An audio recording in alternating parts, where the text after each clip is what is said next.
Would you be the jerk for staunchly refusing to take in your in-laws who can no longer live alone? We'll get into that in a bit, but first, am I the jerk for not paying for Thanksgiving groceries as a guest? I, 23-year-old female, was invited by my best friend, 25-year-old female of a decade, to spend Thanksgiving at her house. For context, we're both recent college graduates and she's working minimum wage jobs to save for grad school, while I'm in grad school but have tons of educational loans and no income. So I cannot easily afford unexpected expenses. I have been to her house for Thanksgiving many times in the past, and I often help her family with the shopping or cooking since Thanksgiving prep can be hectic. Last year, my friend and I offered to make the charcuterie board and salad for her parents so they could focus on the turkey, side dishes, and dessert. Her parents paid for all the groceries, and my friend and I helped shop, cook, and clean. They complimented the salad and charcuterie board and thanked us for making them. On multiple occasions when I visited, I would help them with errands like getting groceries and even cooking meals, which they would pay for. This year, we did the same thing and told them we would help with the charcuterie board and salad, but after Thanksgiving, her mom got really angry and went and told my friend that she assumed I was going to pay for the charcuterie board and salad, and she was surprised that I didn't pay. My friend relayed the information to me. I was shocked and caught off guard, but asked my friend what to do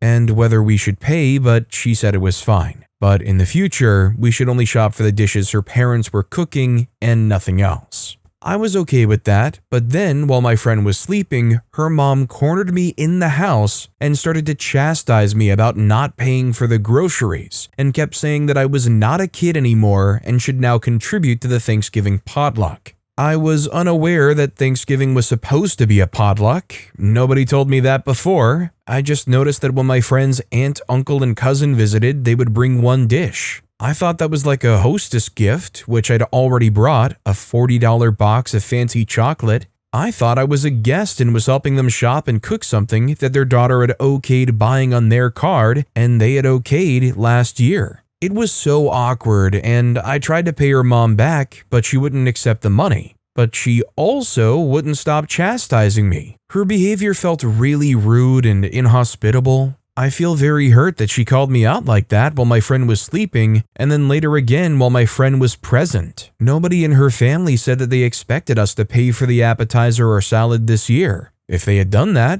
I wouldn't have brought them such an expensive gift of chocolates. I feel so uncomfortable going back to their house, especially for Thanksgiving, because in my culture, what her mom did is the rudest thing ever. If she had a problem, she should have talked to her own daughter, who ultimately was the person swiping her card for the groceries we bought. Am I the jerk or my friend's mom? Edit, my friend and I spoke and apologized for her mom's behavior, and I apologized for not offering to contribute. My friend also apologized for assuming her mom was paying and okay with that, which led to all of this. Now my BFF and I are fine. Her mom apparently takes a week to calm down and always has outbursts like this, but this is the first I've had the unfortunate pleasure of witnessing. My friend says she has problems with her mom's anger and cannot wait to move out, and the chances of her mom apologizing are zero because that's just how she is, even to her own family. My friend also said that her family doesn't hate me and wants me to visit again. My friend thinks it might also help if I contribute financially for a regular meal. I don't want to visit for Thanksgiving anymore, but am okay going at a non-holiday time and only if other friends are also visiting. I forgive her mom because I want to maintain the relationship and I will still invite her family to my wedding next year. And my BFF is still invited to my parents' house this winter, but I will never give her mom fancy hostess gifts again, and my BFF agreed with my decision. No more fancy chocolate, only something small or inexpensive. Is it out of the question to say that OP maybe should have offered? The only thing that makes me kind of walk that back just a little bit is the fact that the previous year, they did exactly the same thing and it was never an issue. More so, to me, it sounds like a major communication failure from the BFF's parents. Captain Ginger commented, okay, this might have just been a miscommunication, but at the point where she refused to take your money in order to keep yelling at you, makes it full not the jerk. I would never darken their doorstep again after that. Also, hi, I'm Steven, and if you guys enjoy getting to decide whether or not all of these people are jerks, Why not hit those like and subscribe buttons down below? Our next story is, am I the jerk for not giving individual Christmas gifts to my sister's kids? To start off, my sister and I are not close. Nothing happened. I don't think she's a terrible person. We're just two very, very different people and live very separate lives. We text each other on birthdays and call each other once around the holidays, and that's it. We live thousands of miles away from each other, and it's been about 8 years since I've seen her and her family in person. I don't have kids, while my sister has always dreamed of a huge family, and she got her wish. Between her and her husband, they have 9 kids between the ages of 2 and 16. After my sister and her husband got married and the head count reached over 4, I decided to just start getting something for all the kids to share on Christmas. Some years, it's been something for all of them to do. Some years, it's been something like a gaming system. I figured it was nicer to get one expensive gift that they probably wouldn't have gotten rather than 9 cheaper ones. My sister's never said anything about it, although I don't know how she really feels about this. A week back, I got a surprise call from my sister. She said money was super tight this year and was wondering if I could get all the kids something that they can unwrap individually instead of one big thing. I asked her to send me their Christmas lists to see what that would look like. Most of the kids asked for really expensive electronic items, totally well over $100 a kid. If I got everyone something from their list, that would come to well over $1,000. I haven't even met some of the kids, and I'm not even part of a religion that celebrates Christmas, so I thought that was a ton of cash to drop. I called my sister back and said, hey, I appreciate money is tight because, hello, it is. She's raising the next lineup for the Braves. Not that I said that, but I said I'm just not in a position myself to spend over $1,000 on Christmas gifts. My sister got upset and said she just wanted to give the kids all something to open. I said I understood, but unless she was willing to let me know some cheaper options, I wasn't able to spend that much. We went back and forth for a while before she snapped and called me a jerk and hung up. We haven't spoken since. I appreciate the position she's in, but I just can't justify spending that much on Christmas presents. Am I the jerk? Admittedly, I myself haven't been in a position where I've had to buy more than a handful of people gifts. I don't think it's impossible for OP to kind of give something that they all could open, but I feel like when it's 9 kids, it becomes more realistic for it to be 9 gift cards. And definitely not $100 gift cards either. Is it even expected for somebody in OP's position to buy gifts for 9 kids? 9 nieces and nephews? Grouchy When Hungry commented, not the jerk. The cynic in me thinks if you buy those gifts, the label on them are coming off and getting replaced with love from mom and dad. Do a combined gift or get them something like PJs, a book, and a hot chocolate each, or an Amazon voucher each at a value that's affordable, or just nothing. Because the level of entitlement from your sister is gross. She's using you as a gift at the moment. The fact you've never got a thanks or a photo of the kids playing with your gifts tells you all you need to know.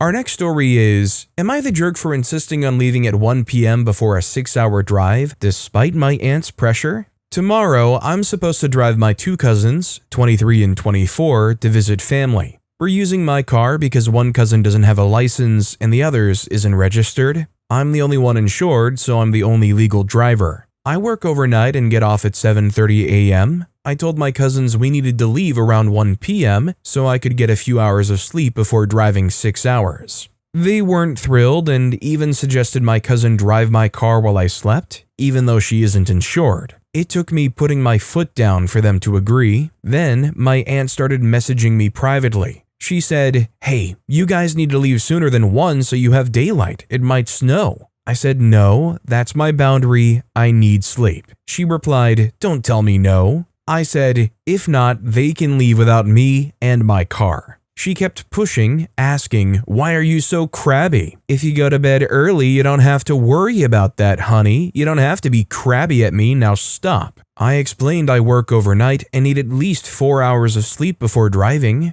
Later, she sent a long message saying that she didn't mean to make me mad, that I shouldn't be snotty, and that she just wanted to know why we were leaving at 1. At one point, I joked, I forgot I don't know how to drive after the sun goes down. Oops. Because she kept framing it around daylight instead of my exhaustion. The weird part is this conversation was originally just with my cousins, and suddenly my aunt is messaging me directly. It feels like they were talking about me behind my back. No one has acknowledged that I'm trying to be responsible. I'm not refusing to go or being difficult. I just want to be rested and safe before driving 6 hours. Her constant switching of reasons, guilt tripping, and framing me as crabby feels manipulative. Am I the jerk for standing my ground about leaving at 1 p.m.? Edit, a lot of people are pointing out that even with 4 hours of sleep, the drive still isn't safe. That honestly has me thinking. I want to see my family out of state, but I don't want to put myself or anyone else in danger just because other people don't like my schedule. I also feel really hurt that my boundaries weren't respected and that my aunt inserted herself like this. Would it be dramatic to just say, never mind,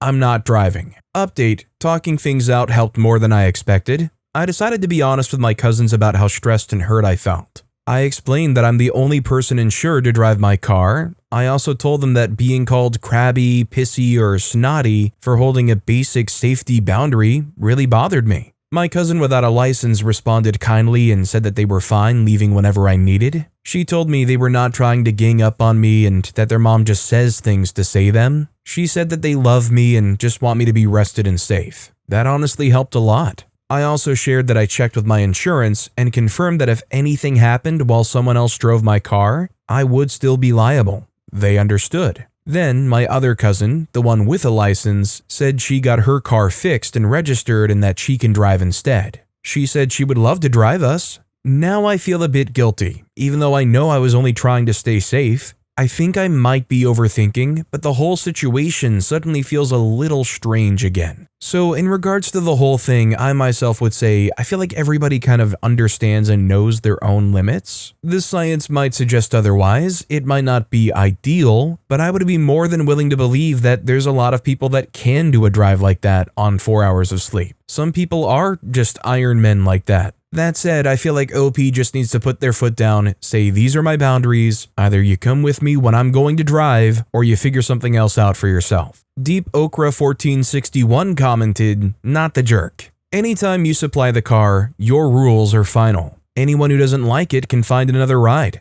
That's all you need to tell people. You don't need to explain yourself or get in long conversations about it. You can explain yourself if you feel like it, but you don't need to do it. As far as being crabby goes, you can tell your aunt something like, if you stick your opinion in when I didn't ask for it, yeah, I'm going to be crabby.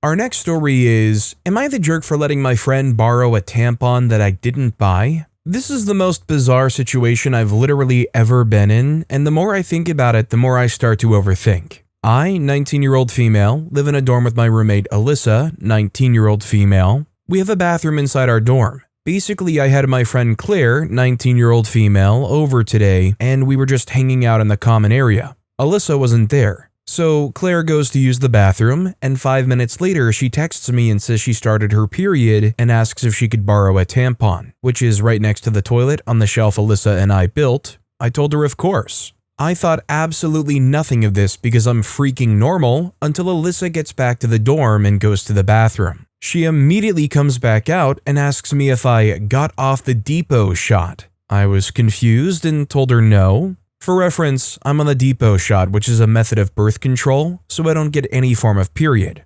Therefore, I don't use period products. Anyway, Alyssa huffs, looks concerned as freak, and says that one of the tampons is missing. I was very taken aback and I told her that I let my friend use one earlier. Alyssa immediately started giving me this condescending speech about how I always should ask her before I give away her items that she paid for, and I had no right to offer one to my friend without letting her know. I thought it was ridiculous, so I said something to this effect. You bought those products for the both of us to use before I got on the shot. I guarantee your friends that you've invited have used them before at some point. I'm not going to tell my friend she's forbidden from borrowing a tampon when she starts her period outside of her dorm. In literally every other scenario, I would never allow my friends to borrow something of my roommates or allow them to borrow something that just isn't mine, especially without asking for permission, but oh my god, they're period products. I understand they're expensive. I understand she bought them. But telling my friend Claire, no, you can't borrow a tampon, is freaking absurd, is it not? After the ordeal, I went to the bathroom to see how many products were left, because I assumed by Alyssa's reaction that we were running low. Nope, the basket was full, and I knew she hadn't filled it. Anyway, ever since this happened earlier, I've been really overthinking and have actually questioned if I was a jerk or not. Does this make me a careless roommate/friend person? Did I overstep? If I had owned any period products at the moment, I would have just given Claire mine instead, but I don't. I don't know. Am I the jerk? Edited Duad forgot to mention I offered to go buy a box of tampons, and that did not seem to help. I just have a question here. What is Alyssa's strategy in that they can be so attentive by how exactly many they have left that they can notice one is suddenly gone? I guess my only other thought is maybe there's a wrapper in the trash can or something. That said, I could understand her maybe being a little peeved about it, but OP offered to replace it or buy way more, so I'm gonna say with that caveat, not the jerk. Push Pop Nostalgia commented, "Who counts their tampons?" The Glory Box replied, "That's what I'm asking. How did she know one was missing, and what made her even look in the first place? Does she happen to count them every day? This is so weird." OP replied, "The basket with them is out in the open, so she didn't have to seek it out, but otherwise, I wonder the same thing." Our next story is, am I the jerk for not paying my brother's taxes/not feeling guilty for traveling? I'm mid-40s, disabled vet. I spent years severely disabled on Norcos and muscle relaxers, walking with a cane, doing PT, basically trying to rebuild myself for the sake of my children. Nobody in my family helped with anything. No money, no childcare, no lifting heavy water jugs, nothing. They pretty much pretended I didn't exist until I was back on my feet. Now that I'm finally off pain meds, able to walk without a cane, healthy enough to travel a little, suddenly I'm public enemy number one because apparently me taking a vacation is destroying their family budget. My brother has lived with my parents his whole life with his 2 kids and takes up 3 bedrooms in their 4-bed, 2-bath, paid-off house. 3 bedrooms. He pays around $600 a month for taxes and pays for groceries and utilities. A house that size in that area rents for like $2,600 to $3,200. So he's basically living in a 3-room suite for the cost of my car plus insurance payment. But according to my mom, I'm not the one helping enough. She's telling every cousin and aunt that I should lower his portion to $450 or even $300 if my sister kicks in her share. So I guess I'm supposed to subsidize a grown man who works 10 days a month, smokes weed like he's training for the Olympics, and treats the casino like his second home? Make it make sense. Meanwhile, I'm out here paying over $3,750 a month for rent and every expense for my kids and literally functioning like an actual adult. But apparently the real scandal is me going on vacation. My family basically wants me to be a disabled vet, single dad, part-time landlord, emotional support son, and walking ATM, all while shutting up and not traveling. Their justification? They say I should pay 25% of the taxes, $150 a month, because you're getting 25% of the house, your sister 25%, and your brother 50% because he's taking care of us. Retirement homes are expensive, except I know my brother is never moving out, and there's no way for me to rent out my quarter of the house. So that's not an inheritance. It's basically a lifetime subscription to subsidizing his lifestyle. No thanks. I think the real problem for OP is being born into a family where, because OP is the most responsible one, somehow OP is the safety net and is responsible for everybody else doing almost better than what OP can experience. If OP, the responsible one, doesn't do so, all of a sudden the rest of the family say they are selfish. Acceptable P1 commented, "At that point, is the inheritance even worth it? You can just say, I don't want it. The peace of mind is worth so much more than the quarter of the house you may never see." Our next story is, am I the jerk for locking my bedroom door after my roommate kept going to my stuff even after I asked her not to do that? I, female 27, share an apartment with my roomie, Jaska, female 25. When we moved in together, I made it very clear that I'm private about my personal things like journals, gadgets, especially my skincare. She agreed and said she was the same, except she isn't. Last few months, things started happening. My makeup would be moved around, my chargers kept disappearing. She even borrowed the dress my mom gave me before she passed and put it back in my closet with wrinkles and a man's perfume smell. My skincare was used way faster than I could have ever used it. I confronted her kind and nicely, and at first, she denied everything. Then I caught her literally in my room when she thought I was at work. She laughed at me and said, "Girl, chill. We're roomies. It's shared stuff." I said, "No, it's not." After that, I bought a simple lock for my bedroom and started locking it whenever I'm not inside. She blew up at me, saying I was destroying the trust in our home and treating her like a thief. Told her, "If you want trust, stop going through my things." Now she's been this passive-aggressive ever since. And one mutual friend said I overreacted because it's just girl stuff. Am I the jerk? I definitely describe myself as a fiercely private person, so I just can in no way fault OP for wanting to lock their door and protect their stuff. It's an incredibly violating feeling to know that people are rifling around through your stuff when you're not around. Are there people that legitimately think OP is in the wrong for locking their door? Floating Cynic commented, "You aren't girls, you're grown women. Grown women pay for their own stuff and respect the boundary of bedrooms are private, items in the bedrooms are not shared. It's common sense. And grown women understand that people have a right to lock up their private space without it being a character assassination." Sounds like your roommate and the friend claiming you overreacted need to grow up. Not the jerk. Our next story is, am I the jerk for giving my son's girlfriend a budget for the dinners she's making? My son, 23-year-old male, graduated university back in June and he moved back across the country to live with us since he found a job in the area. He's been in a long-distance relationship with his girlfriend Carmela, 21-year-old female, until October. She initially took a semester off from college and was living with her mom. However, she's decided she's not going back. Her mom said she would have to move out and she had nowhere to go. My son is moving into his own place in January and had invited her to move in already, saying she could get a job in the area. However, she needed to move out sooner and they both asked me if she could move in. I agree. Neither are paying rent, as I personally don't believe in charging my kids to live here, so it felt wrong to charge Carmela any. I just asked that they clean up after themselves and be respectful of everyone. They agreed. Carmela moved in after Halloween and she's been a joy to have here. She's still looking for a job. Most nights, she's offered to cook dinner to give back to us.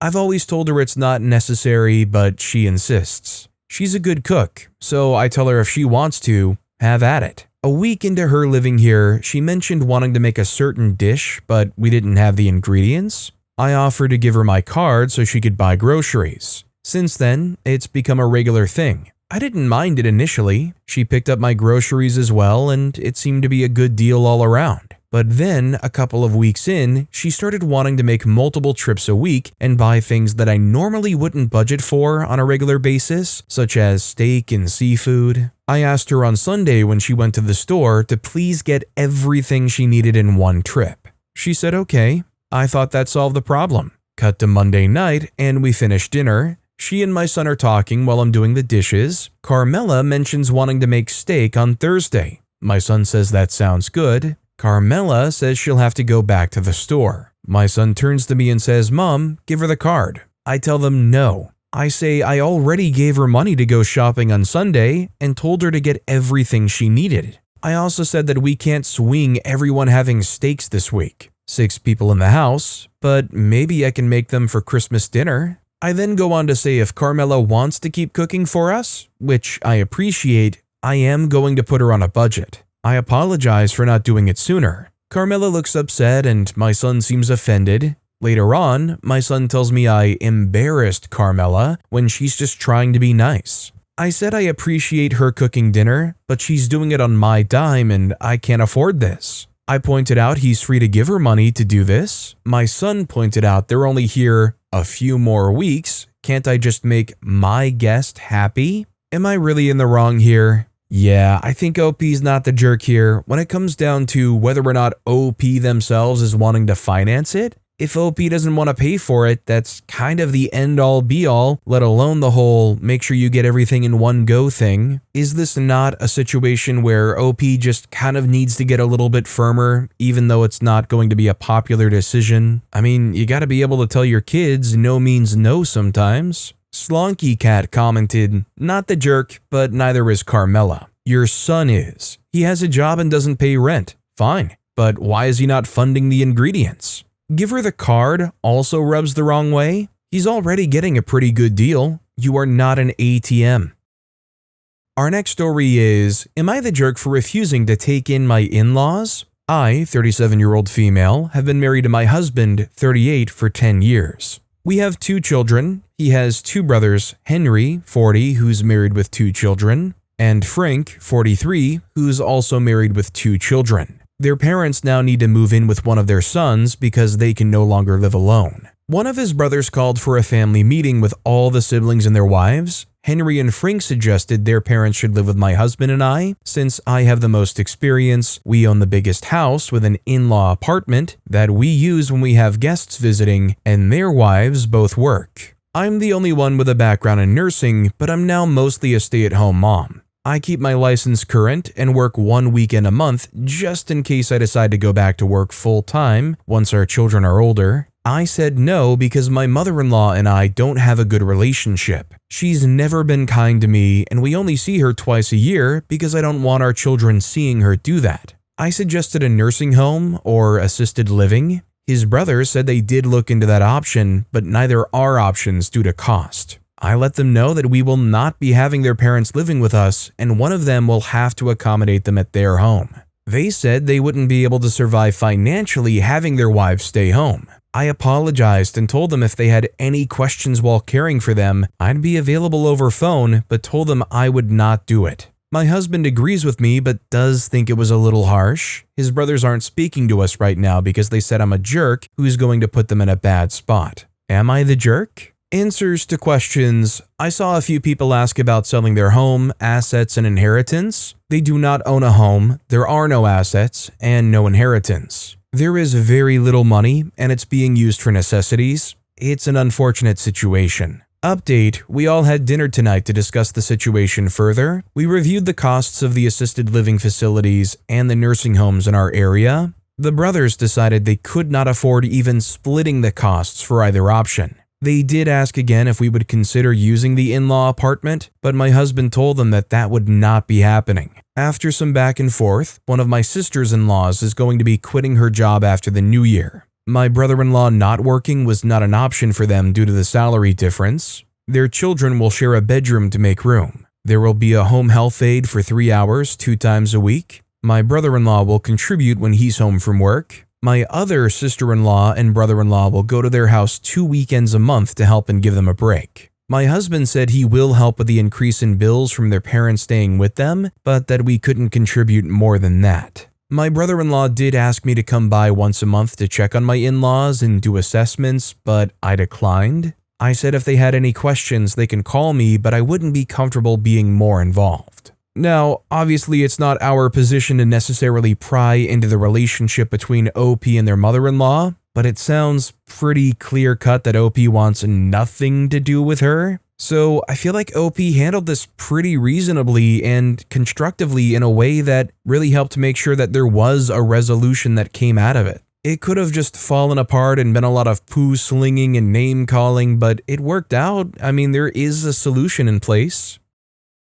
Our next story is, am I the jerk for not helping pay for my cousin's meal? I, 28-year-old female, went out for lunch with my mom, 46, my uncle, 36, and his son, 11, yesterday. Uncle chose the place and insisted on everyone sharing a huge barbecue, even though my mom and I wanted to eat something else. Once the bill comes, I divide it by 4 and say that he should pay for himself and my cousin, while my mom and I each pay for our own part. He gets angry at this and says that every adult should cover a third of the bill because my cousin obviously can't contribute. It's not the first time he's done it. My mom points out that she never made him or anyone else help pay for my meals when I was a kid, but uncle insists. I agree to pay extra because I don't want to make a scene at the restaurant, but get angry because I'm expending a good amount of money on a food I'm not enthusiastic about. I tell my mom I'm never going out to eat with him again. In fact, I had previously said that and only agreed to this lunch because it was supposed to be in a cheap restaurant, but Uncle changed his mind about the place at the last minute. Uncle overhears and agrees to give us the money, but gets angry and calls us selfish. For context, I'm a teacher, so I'm not exactly rolling in cash. My mom and my uncle are both better off than me financially. Not rich or anything, but he could definitely cover half the bill. Am I the jerk? OP's not the jerk, especially when you consider the history of the uncle doing exactly that thing. And most importantly, when it comes down to paying for the bill, you gotta pre-negotiate with everybody else. You can't at the end be like, okay, so we're all gonna split this one, right? AC commented, not the jerk, parents are responsible for their children's food and board. Hin Inc. replied, not the jerk, not your semen, not your demon. But with that being said, that's all the time we have for today. Now, if you want to hear another absolutely crazy Am I the Jerk Here story, check out that video on the left. Or if you missed my latest video, check out that video on the right. That said, I'll see you all next time with some more stories.